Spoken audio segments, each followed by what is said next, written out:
Hello and welcome to this episode of Connected Thinking in association with the NLA. I'm joined today by Nick Watson, who's Development Director at Lendlease. Thank you for coming along. Pleasure, thanks for having me. Nick, let's just start with a little bit of background about you, your career, your experience. Yeah, sure. So I've been at Lendlease for 3.5 years, but I should declare it's my third time at the business. I came through the grad scheme quite a long time ago now, when it was actually still Bovis, and as you all know, Lendlease acquired Bovis, and now we're in a world where Lendlease has relatively recently sold its UK construction arm, so Bovis has transitioned back out of the business. I've worked across the public and the private sector for housing associations, local authorities, and as I am doing now, developers, mainly in the housing and large-scale mixed-use regeneration space. Okay, brilliant. And so with that sort of experience that you've got, what insights do you have around the sort of built environment, supply chain? Where do you see constraints? Where do you see improvements that are needed to really get that sort of economic viability right? I mean, there's a lot of challenges at the moment. I don't think that's news to anyone. The supply chain specifically, things that sort of keep me awake at night, if you like, are around the cohort of individuals that are perhaps in their 50s or heading towards retirement, and the skill set that brings with it. Material supply chains, we've seen a lot of volatility.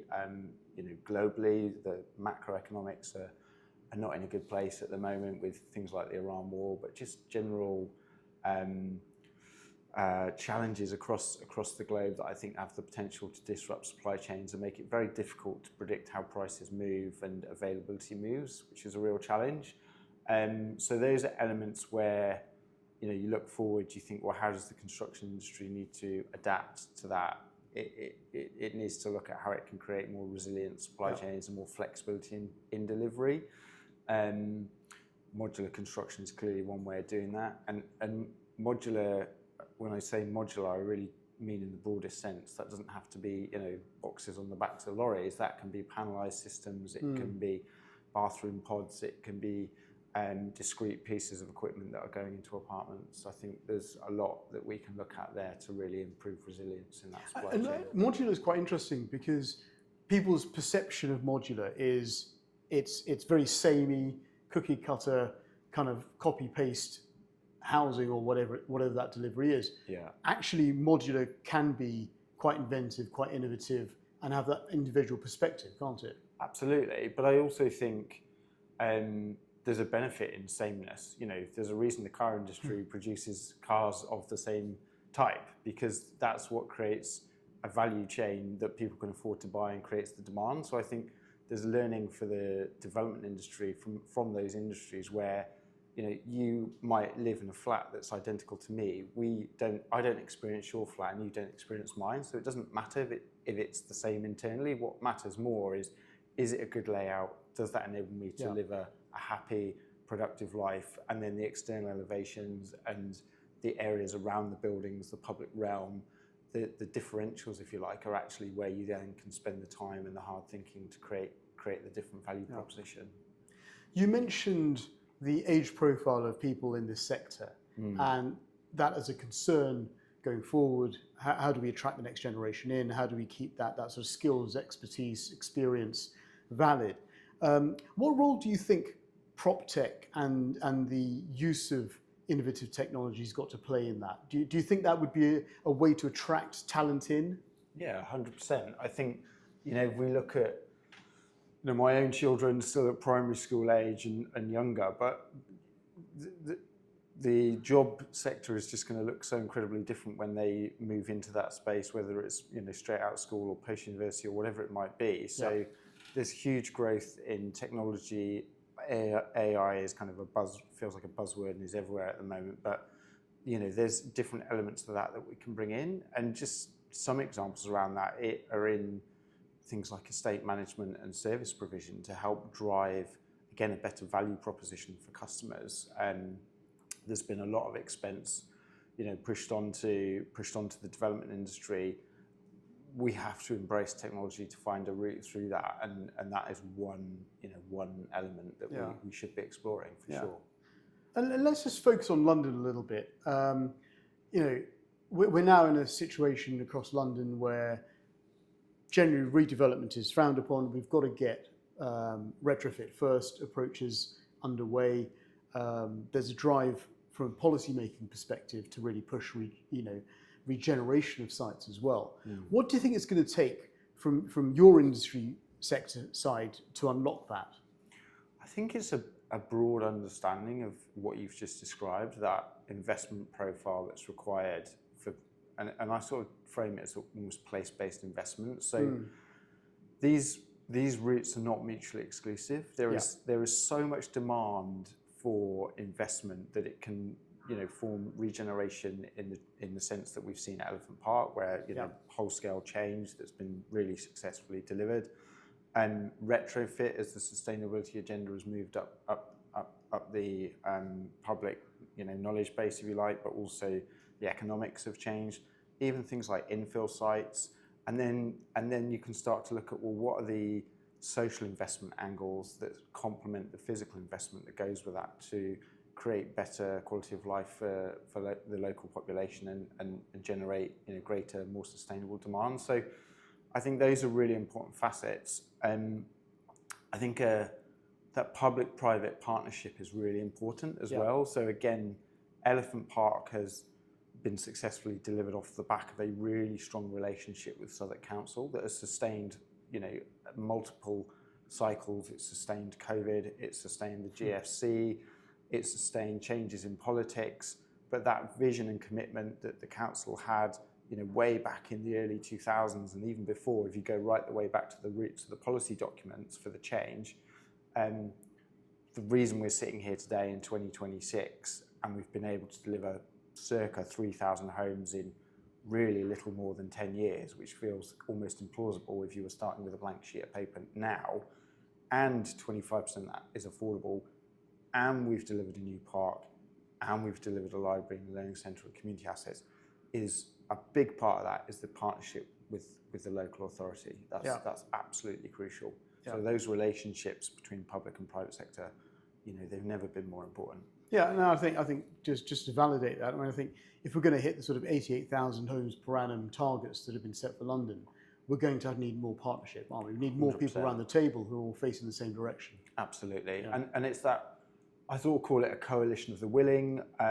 You have to find the partners and the places, the physical places, but the metaphorical places where that exists, because you can't have a situation where you're not aligned. It isn't going to take you to a good outcome. Yeah. Let's talk a little bit about commercial, because I know you also deliver commercial solutions. I mean, you've done a few buildings in the city. Even when I was planning chair, we saw the Lendlease posters everywhere around the cluster.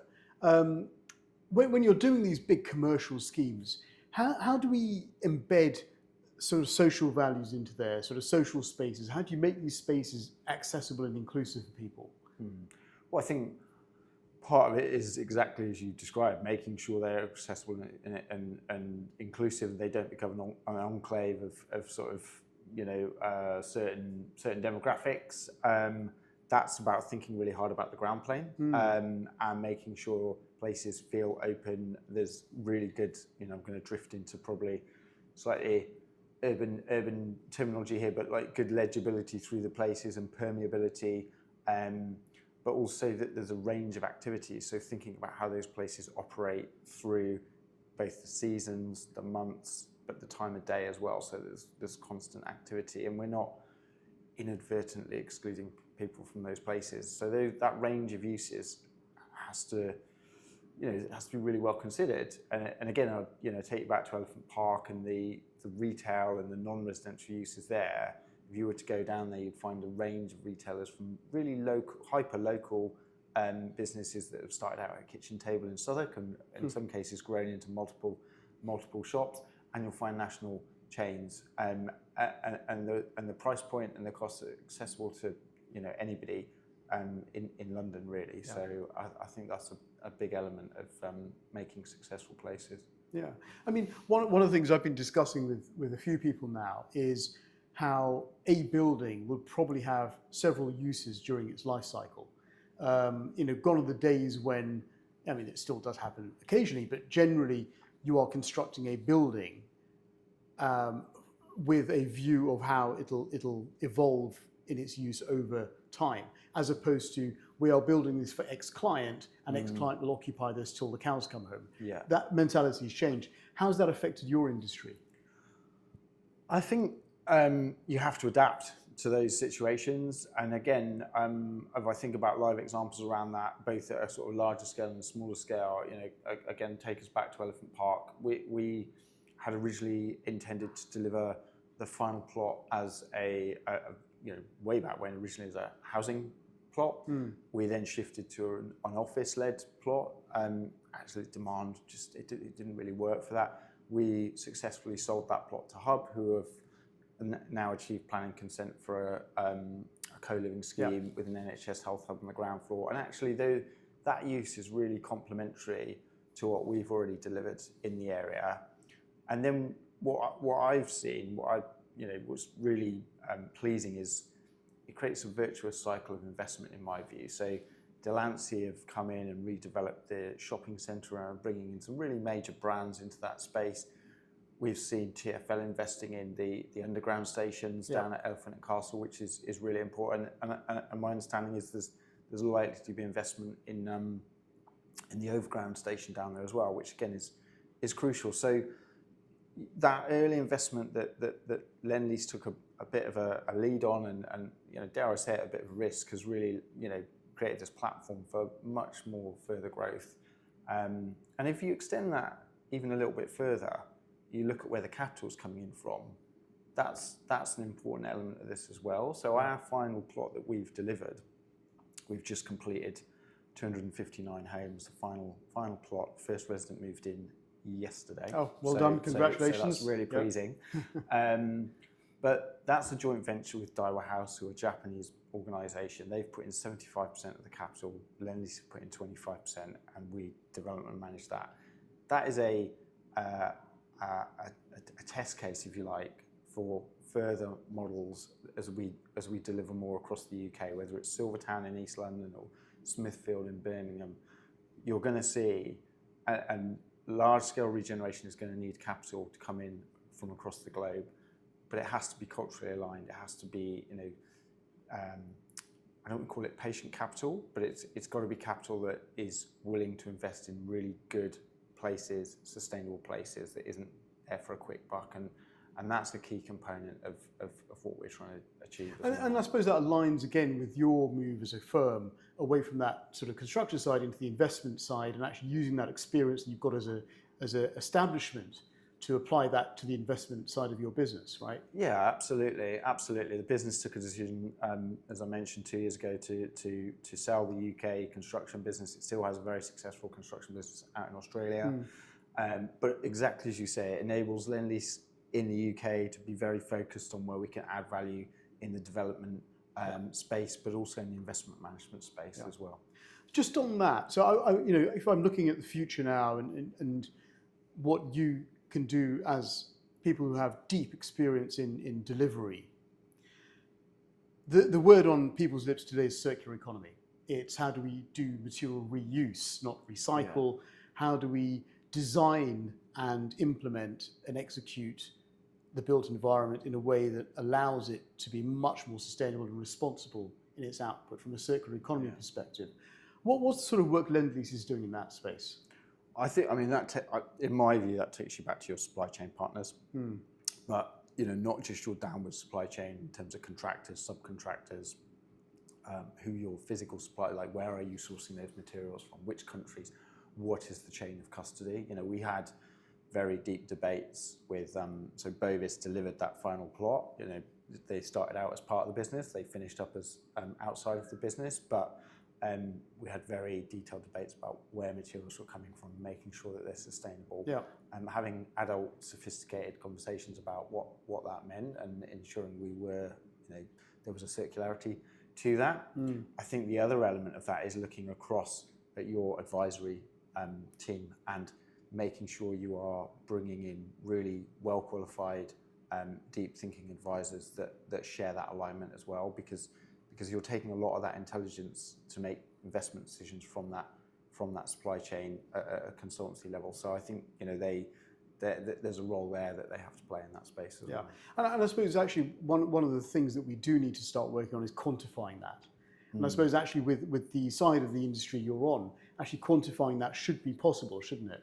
I think so, yeah. And I mean, there's always space for improvement. Like, you'll always iterate. You'll always there's things you get wrong, and there's things you have to improve on. So you can't manage what you don't measure. I mean, it's just that it's a cheesy line, but it's true. So the first step is measuring it, and then what you'll find is actually you need to probably go down to another depth and measure more and measure more. So again, at Elephant, the benefit we now have, having concluded that pretty much, is that we are going back, we are studying what we've delivered, all the way down to the social value that the trees have delivered, both on-site and off-site. Yeah. And then we're taking some of that intelligence and that learning, not just in trees, across the board, to the likes of Smithfield and Silvertown and Thamesmead and Euston, that are on the start of the urban regeneration journey. And it will change again. Those will be 10, 15, 20-year projects. So they will look inevitably very different. Yeah. But there is a duty on us to take the learning from Elephant and apply it to what we're doing on the next batch of schemes. So, I mean, that's a perfect segue to my last question, which is really around where you see opportunities for growth. And actually, you sort of partly answered that with these new schemes that you've mentioned. But talk to me a little bit about how partnerships are going to come into play for that. Yeah. So, I've talked about the public-private partnership. There's probably no better example than the recent announcement. You'll have probably picked it up on Lendlease's Australian Stock Exchange announcements that we are partnering with Crown Estate. Yeah. Incredible opportunity to bring private and public sector together, combining expertise from both organisations. Patient capital that's very, very invested in the UK as a place. They're coming in to support on a number of our schemes, and I think the aspiration is that there'll be further opportunities that flow out of that as well. So we see hugely excited in what that potentially enables us to achieve. And a big confidence tick for you're as you said, you're an Australian-based company. It's a big confidence tick for the UK that you've decided on that long-term partnership with the Crown Estate, because it shows your confidence in the UK market long-term. Yeah, and the UK is sometimes we can talk ourselves down a little bit. The UK is we do it all the time. Not sometimes. Yeah. So we need to get away from that. Like, again, just as at an individual level, there's always room for improvement, and we do sometimes create challenges for ourselves. But the UK is a fantastic place to invest. It's got great legal structures. It's got a very long history, and that matters in creating a stable environment that capital can flow into. I think, yes, the industry needs to look more broadly about a lot of these investment decisions are made globally, and they're looking both geographically and sector-wise. So we've got to make sure the UK and the property sector is attractive in that context. But the UK remains a great place for people to do business and bring capital into. Brilliant. Well, on that upbeat note, we'll end it there. So, Nick, thank you so much for your time today. Pleasure. Thanks for having me.